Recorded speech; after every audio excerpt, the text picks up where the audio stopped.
في حكايات بتشدك من أول جملة، مش علشان فيها حب ولا علشان فيها حزن، لكن علشان فيها فكرة. وحلقة النهاردة من بوك بايتس بالعربي عن رواية فكرتها مش شبه في أي حاجة. رواية أرض زيكولا. أنا مالك، وده صوتي، وده خيالي، بس اللي هتحكيه الرواية دي مش خيال، أو يمكن هو خيال بس من النوع اللي يخليك تعيد حساباتك. تخيل معايا في مكان بعيد ما فيهوش فلوس، ما فيهوش ذهب، ما فيهوش بيع وشراء زي ما احنا متعودين.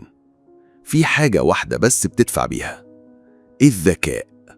أيوة، في أرض زيكولا كل كلمة، كل خدمة، كل غلطة بتدفع تمنها من رصيدك العقلي. وكل ما تغلط أو تبذر أو حتى تتكلم كتير رصيدك يقل، ولما يخلص يبقى أنت واحد من ناقص العقل. والنتيجة مش سجن ولا غرامة. في أرض زيكولا مصيرك يكون الإعدام. الرواية بتحكي عن خالد، شاب عادي من قرية مصرية بيحاول يهرب من إحساس الفشل ومن حياة مش راضي عنها.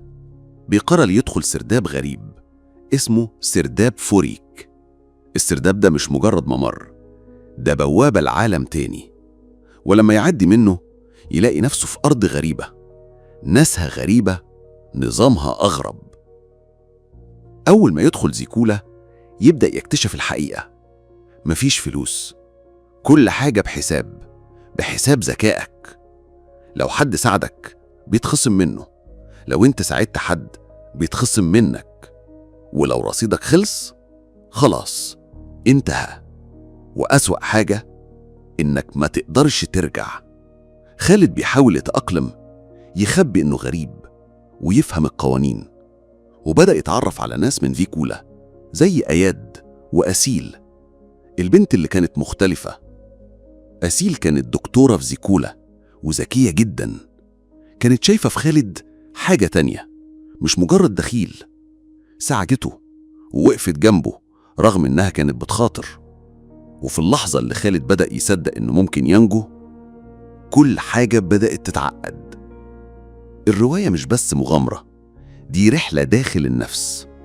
كل تصرف بتعمله هناك لازم تفكر فيه مرتين. لو زرعلت حد هتدفع، لو غلطت هتدفع، لو حتى قلت كلمة مش في مكانها هتدفع. تخيل لو ده بيحصل في عالمنا، كم مرة صرفنا كلامنا على الفاضي؟ كم مرة استخفينا بعقولنا؟ كم مرة سمحنا الناس تستغلنا من غير ما نحس؟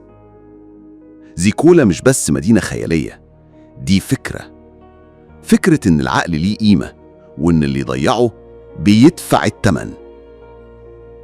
خالد بيحاول يلاقي طريقة يرجع بيها، وبيحاول يفهم هل أنا فعلا كنت فاشل ولا أنا اللي كنت في المكان الغلط.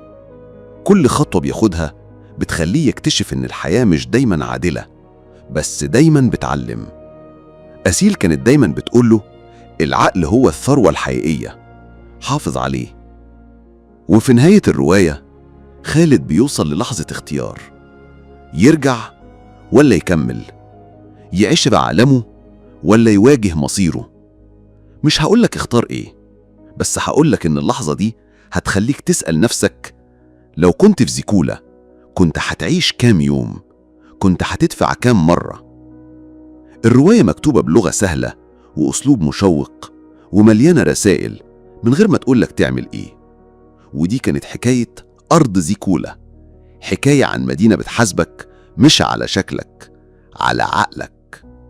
أنا مالك، ودي كانت الحلقة الثالثة من بوك بايتس بالعربي. استنوني في الحلقة الجاية مع كتاب تاني وعالم جديد وأسئلة أكتر. سلام.